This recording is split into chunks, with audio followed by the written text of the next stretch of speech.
Hi, welcome to Bright More Light. My name is Sarah with the Midwest Writing Center, and today I have a change of plans for you. I intended to and put out on the calendar that today we would talk about information literacy and the skill scaffolding involved with information literacy, but I don't feel like I've done enough research. I always do a little homework in advance of these and make notes, and I think that information literacy is probably the most important topic that I could possibly talk about. And so I want to do that justice. I want to do it well. I want to do it right. I want to give only good information, as there's a lot to it. And I don't feel like I am yet educated enough. I've not employed anyone. I have gotten some help from librarians who are the arbiters of the information sciences, the masters in the masters they receive to become librarians as a master's in library and information sciences. So they know a lot about it. And yeah, so just in the process of doing research, I realized there's a lot more research to do before I can give a succinct and useful encapsulation of information literacy.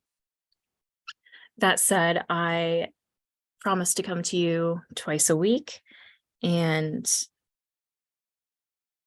here we are. So today I want to tell you to tell your story. This is not something unique that I say. This is not a special occasion, but it is something that I've fully neglected to put on my Write More Light calendar. I talk about what stories are important, and I talk about why stories are important, and I talk about how to tell stories and different methods for storytelling and different uses of stories and, different genres. Never at any point, if you've seen me speak before, never at any point am I being specific to a kind of a physical form of writing. Phone is in front of me and it's distracting. I apologize. I'm never, unless I say it, I'm never specifically talking about prose or fiction or poetry or hybrid. I will not have any overt loyalty to form. I'm never going to say your story and mean you have to tell nonfiction prose. But today I'm going to tell you why your story is needed in this world. I meet a lot of people in my life, but especially in my role at the Midwest Writing Center, who have waited their whole lives to tell their story. And a lot of the people we see are retired and or teenagers. It's one or the other for the most part. And you don't have to wait your whole life. Granted, anymore, lifespan far outreaches retirement, thankfully, because we deserve to live our lives and not, retire when our bodies are done. We deserve fulfilling lives. And every story, every experience that you have had is worth telling. You don't have to tell every moment of it. But if you're watching this, you have something that you're compelled to say. If you use the internet, you're probably doing a little commenting all the time. And being one of several billion people on this planet,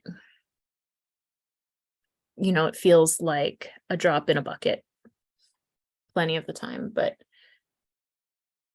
you're the only drop that is you. This is one of those times when I'm super passionate and not super eloquent, but that's okay. If I were writing this and I were super passionate and not very eloquent, I will tell you I'm much more eloquent when I'm writing than I am when I'm speaking. Then that would be something that we fix with editing. If we have the passion behind what we have to say, it's worth saying. And that's why I'm here.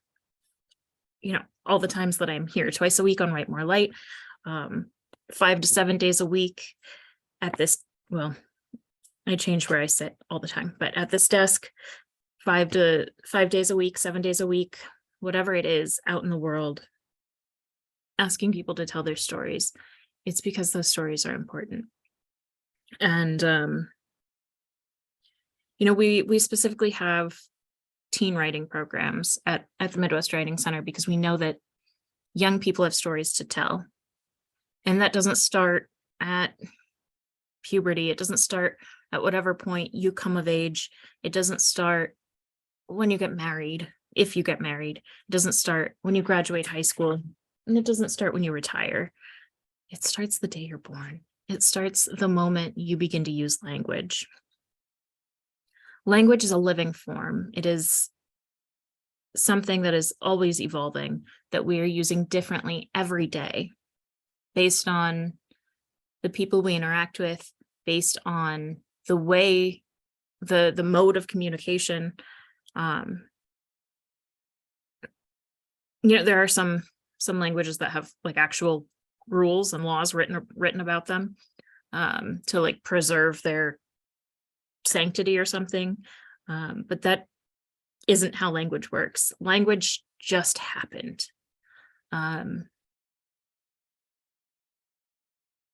Human beings, other species, developed language over time as a necessity for communication, and there were no rules when they started it, and whatever rules that we want to impose today are man-made. The language belongs to those who use it, and that's one of the things that people are worried about. The people that I talk to are often worried that they don't have enough education in language, grammar, literature to be worthy of telling their story. So that's the first and most important thing I want to say is there's no velvet rope here. You exist, and so you are allowed to tell your story. Another thing that people worry about a lot is hurting people's feelings or crossing lines. And, without knowing any specifics about anyone's life, if it happened to you, it's your story to tell. That's hard. We all make mistakes in life. We have some sympathy, some empathy for the people who maybe have wronged us, crossed us, said something stupid, and we don't want to hurt them. But a basic rule of thumb is if it happened to you, it's your story to tell. I also want to call out that awful idiom I just used, rule of thumb. I have been thinking about the violence in language, and for those who maybe don't know, rule of thumb was at some point, maybe ongoing, dictating how large of a switch being a stick, one could use to beat another person with. I think their spouse, I think it was a wife. I don't know the details of it, but I don't love using a phrase that has its roots in violence. But that's another one of those wild intricacies of language. We don't necessarily know where it comes from, and once we learn it, what do we do? But the default is if it happened to you, it's yours to tell. I watched an interview. This was an accident. This interview showed up on some feed while I was working, which maybe I shouldn't admit. The interview was between Jennette McCurdy, an actor who has written an autobiography called I'm Glad My Mom Died, and she was being interviewed by Drew Barrymore. And it was a really good interview. If that interests you, you can go find it. But McCurdy was talking about writing a memoir she's 30, I think, and exposing, maybe not exposing,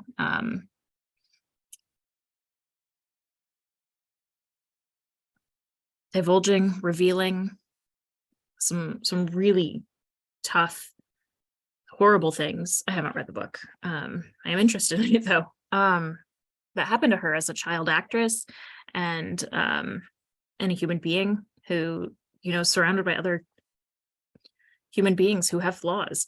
And Drew Barrymore asked her, how do you get to this point where you're comfortable saying these things about people? Is it because your mom died that you can say bad things about her? Or and there are a number of answers to that question. I don't remember off the top of my head what Jeanette McCurdy's answer was.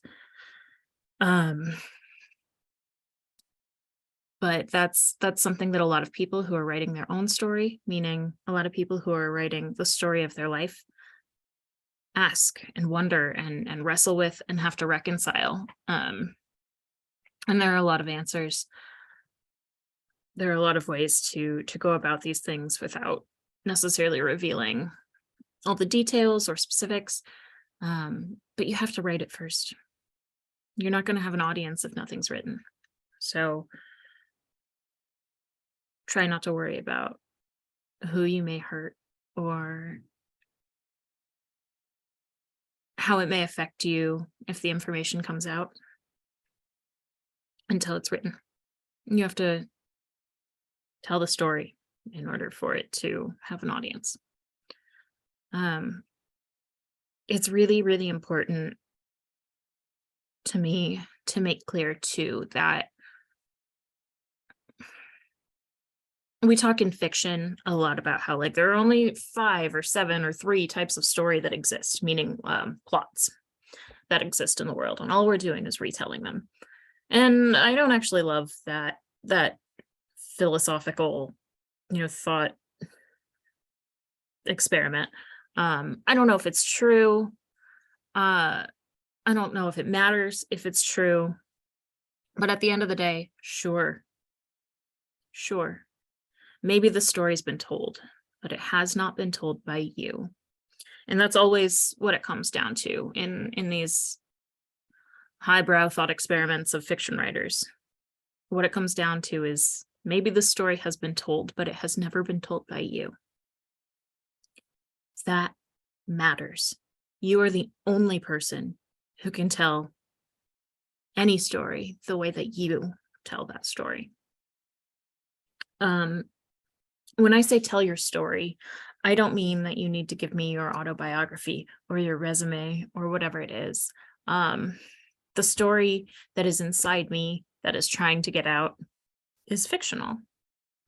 And you'll know, I think, or maybe you won't, but you'll know the way that the story, the writing, the words come to you is their natural way of being told. So whatever comes out is the right way for it to come out.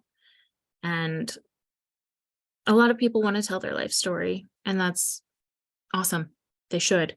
If you feel compelled to tell your life story, do it.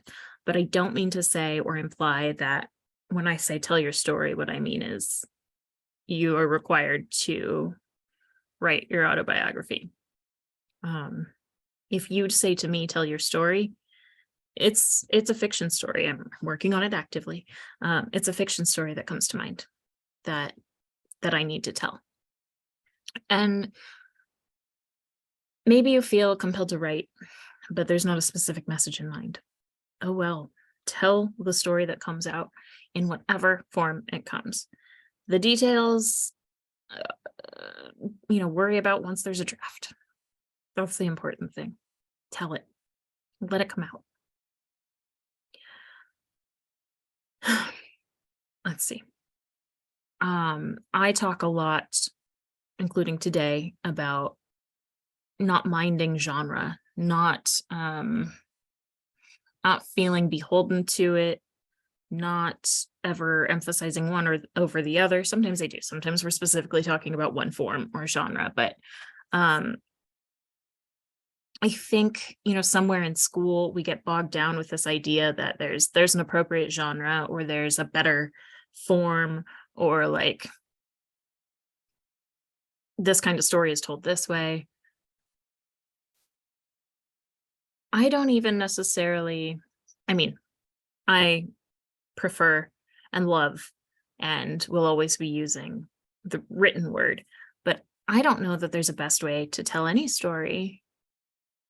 I don't think that anyone can dictate that with a storyteller. So if it comes in pictures, if it comes in dance, if it comes in music, um, don't let anyone tell you that's the wrong way to tell your story. Um, I'm really happy we live in an age where comics are coming up as a legitimate art form. Um, I've also heard a lot of people talk about like what art is legitimate lately. There's a lot of discussion of, like how do we define art? And art was created in this time period, and that if there's utility to it, then it's not art. And I would say that all story has utility, but all story is also art. There are things that we tell like myths, like parables, like fables that are teaching a lesson, and it's a specific lesson. And you get to the end and you say, okay, like slow and steady wins the race, right? Don't be too cocky. But is that not art? I mean, that's ridiculous to say that this creative way of figuring out this story to convey this specific message isn't art because it has utility. Specifically, I was talking with a potter, a ceramicist, about what makes pottery art. I wasn't deeply engaged in the conversation. I was listening. My friend went through something in which someone told them that, without an advanced degree or without veering away from the utility of like a bowl, it's not art. And that's nonsense. We can't have beautiful things that make us feel good just because they're useful. I would say the act of making art is useful. And I would say the act of making any art is a form of storytelling. And maybe I'm in the minority with that. But Kristen, thank you.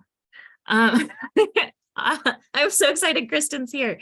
I'm gonna have Kristen on soon. For those who aren't watching along, Kristen is a local Quad City writer who is so funny and so,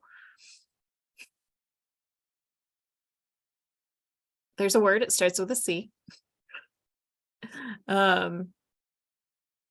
Yeah, she has these super short stories, so they're both concise, and that's not the word I was looking for, but they're concise and they're clever, and God, they're funny. Anyway, we'll have Kristen on, we'll talk about stories. But it is absolute nonsense. Art is whatever we determine, and I would say the experience of making art and the experience of sharing art is utility, but it's also up to us to decide if it's art. It's not up to someone who's 30 years in academia says that rugs aren't art because they've been made for all time and they have a purpose sitting in our floor and gathering dirt or whatever. Have you seen rugs? Have you seen the people who weave them? Have you seen the designs? Are you not moved by that process and the amount of work that goes into that? It's silly. It's silly to think that there's the intersection of art and utility are not. The Venn diagram is a circle. And the point of all of this, of course, I've already said 4,000 times in the last 30 minutes, is that your art needs to be made. Whatever it is, whatever your story, whatever your art, whatever your medium, it needs to be made. And I know that because you wouldn't be here if it weren't true. You wouldn't watch a video on storytelling if you weren't ready to tell a story. And I don't have any ability to give people the resources they need. But that's one of the reasons that I so love writing. And this goes for, I suppose, drawing too. You don't need a lot of resources to get it done, to create that art. But there are resources around here if you want to make a different form of art. I suppose dance, all you need is your body, right? Singing, all you need is your body. Of course, different bodies are capable of doing different things. It definitely depends on your body. But one of the reasons that I am so particularly attached to the written word is because when I had nothing, I had a pencil. And when I had nothing, I had the library. And so that is how story found me. That is how art found me. But it's not necessarily the way that art found you. And if anything is holding you back from telling your story, from making your art, here's your sign. Do it. If you're not sure if the resources exist, if you want to explore a new medium, whatever community you're in, I would go to the library. Your local librarians can absolutely help you find those resources in your community. I know in the Quad Cities, I know that Moline, Rock Island, and Davenport all have museum passes, for example. I know Moline has a library of stuff. I don't know if that's like what it's properly called, but you can check out a Cricut. I think they're called Cricut. Those like things that all the cool moms on Pinterest use to make signs and t-shirts and stuff. They have instruments. You don't need to have all the resources in the world to discover what your art is. You don't need to have all the resources in the world to start. All you need is to want to. That's factual. I should probably link to our local libraries. I want to give them all the credit in the world, because every time I go into one of these libraries, and I don't know if this is universal. I've only been to the libraries I've been to, but especially in the Quad Cities, I know these librarians now from visiting, and they're all so welcoming and so helpful, and they want to get resources to people. And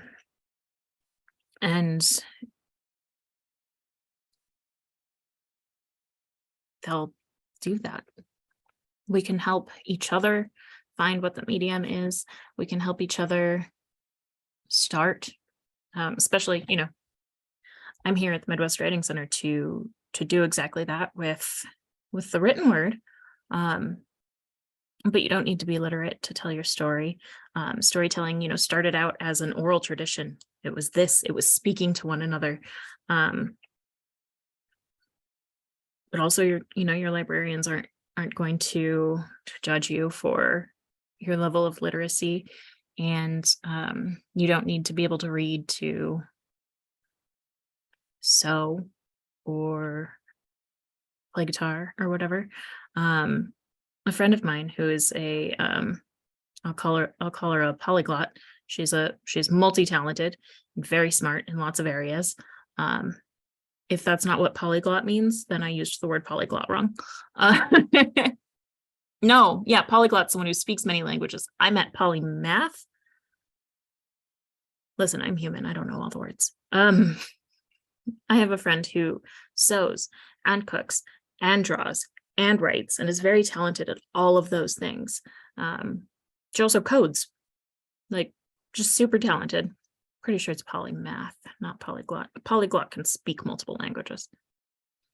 Anyway, and she said something to me that really blew my mind, just had never occurred to me before, which was most of these things are easy by nature because they used to be necessities. Now, that's not to say that like sewing is easy or woodworking is easy or something. But it used to be that all people in life had to make clothing. All people in life had to make dinner. So at the end of the day, like it can't be the hardest thing in the world because people had to figure out how to do it when they had everything else going on. That was really, really, really helpful for me in understanding my way through the world, to be honest. Especially with I felt like something that's important to me is figuring out how to be self-sufficient. That doesn't really have anything to do with art. But that was sort of the exploration I was doing when I had this conversation with my friend. And, these things that we think of as necessities, right? For instance, clothing, food. I would say those are necessities, probably. um, just because they can be beautiful or simple, or simple and beautiful, just because there's this huge variety between, simple and decadent, doesn't mean that both can't be art and utilitarian. The point today is that I'm urging you, I'm begging you to tell your story because the world needs it. We learn empathy through story, we learn empathy through art, and the world changes when we share our stories because we know more about the world when we experience more stories. That's why we watch TV. It's why we listen to music. It's why we have communities. It's why we have society, because people work together and share their lives. So that's that's the end of my impassioned speech. Please tell your story. Now I'm going to give some updates on what's up at the Midwest Writing Center, and then we'll go into our free write.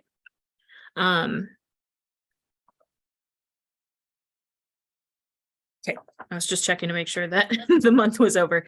Okay, October 1st, we have Writer Studio. That's a Zoom group that meets 11 a.m. to 1 p.m. The first and third Saturday of every month. I host that. We try to make sure that that's a really welcoming, open group in which we give feedback based on your needs for the story that you're sharing. October 2nd, the German American Heritage Center has its youth resistance poetry reading, and that's from 4 to 6:30 p.m. at the German American Heritage Center. From 11 to 5, Lowland Block Party is happening in the labor space between Rostalks and Ragged Records. That's on 3rd Avenue in Rock Island. It's going to have live music. It's going to have live readings. There'll be like goods for sale, local artists selling their wares. It's at Rostalks, so there's food and drink. Last year was an amazing time. I'm going to be there all day. I'm going to be reading, very exciting for me. And it's all day. Come by, get a cup of coffee, look at the stuff that's for sale, listen to live music or great readers, and just, have a wonderful day. Next Tuesday, I will have Jeff Wolf, who is the 2021 winner of the Great River Writers Retreat, will be on. We'll talk about his work as a professor, as a writer, as someone who writes short stories and vignettes, which of course vignettes are something I really love. And he's a really smart, really talented person. So it'll be a really fun time. Then on the 6th, we'll be talking about the unreliable narrator, which is something that I really love. I hate it. It's something that I have a lot of feelings about because the unreliable narrator it takes skill to pull off an unreliable narrator. And so I have looked into how to do that, and we'll talk about it then. On October 8th, the Youth Arts Showcase from Quad City Rock Academy was rescheduled for October 8th. So that will be, I want to say 4 to 9 p.m. And we will have some young emerging writers performing, but there will be a huge, wonderful showcase of young artists of all media. And that's going to be really, really wonderful. I'll be there. Midwest Writing Center will also be tabling and selling books at the Iowa City Book Festival Book Fair, which is a really wonderful opportunity if you're in the Iowa City area. That's also October 8th. If you're in the Iowa City area to meet authors from all over the place, I recommend looking into the UNESCO website, UNESCO City of Lit, Iowa City of Lit, something like that, to see what authors are there. It's always a really, really wonderful spread, really wonderful variety of writers and presses, and it'll be cool. Just being at the book fair will be cool. but also just being at any of those events. You can pick and choose. Let's see. We have 2 Spectra events coming up this month. That's really exciting. One is with my buddies, my former employers, at the International Writing Program. That's at the University of Iowa. They have 30 residents every year come for a group residency in which famous writers from around the world come to Iowa and do reading and writing, but also just experience Iowa, which is really, really cool. We'll have 2 writers. It's co-hosted by the German American Heritage Center. So these 2 writers who are headlining have connections to Germany. One is from Germany, one is from China. And it'll be at Rostock's. It'll be wonderful. That's October 13th. And then October 20th, we'll have another Spectra event, which will be really, really phenomenal. I'm not sure if I get to announce the details yet, but be there. Spectra Rostock's October 20th. We're returning to our brown bag lunches where you get to sit down with an author and read or talk. Bring your lunch. We're now holding it in the community room at the Rock Island Public Library, so there's enough room for everyone to be safe. Those are the noon hour. We'll have one October 12th and that'll be with Salvatore Morici, and one October 19th with Jonathan Turner. Sal will be talking about reading from his newest book. It came out in 2020, Sneezing Coyotes, which I don't have near me, but it's really phenomenal. And then Jonathan Turner, of course, he works at, he's a journalist at WHBF. He has a new book called 100 Things to Do in the Quad Cities. There's a fly. 100 Things to Do in the Quad Cities Before You Die. And that's got a whole website, which I was playing around with a little bit yesterday. And it's pretty fun. So you can sit down with those authors over the noon hour, just one at a time, and have conversation, do a little reading, get your book signed. It's both intimate and fun. Then Salvatore Morici will have a workshop October 22nd from 10 to 12 at the Midwest Writing Center, in which he teaches building tension in your writing. And that is also not genre specific. Yeah, that's October. That's October at the Midwest Writing Center. So for our free write today, I put my phone somewhere because it was bothering me. Okay, found it. I'm going to put 5 minutes on the clock. And we're going to write what comes out. If you need more direction, sorry, I always do that.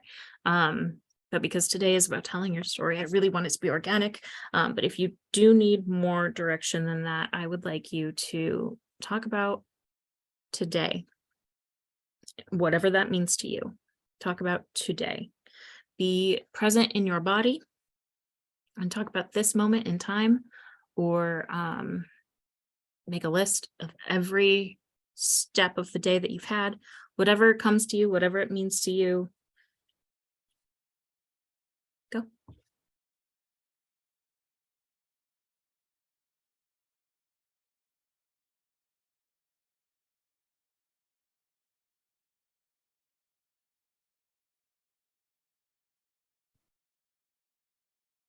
My notebook was far away.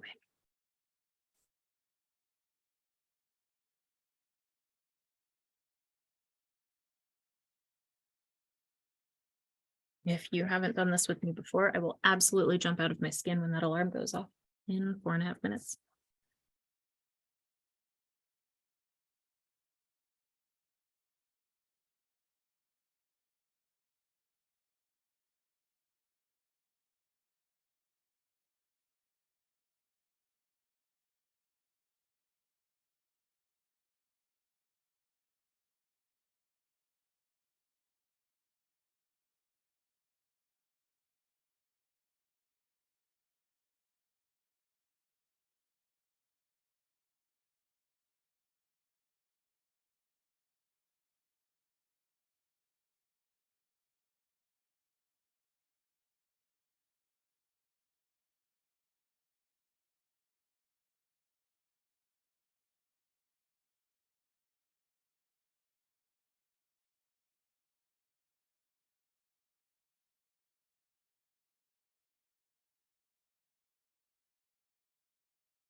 Every time.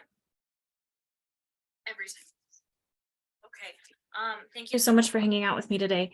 I'm going to beg you again, please tell your story. As always, write more light into your life.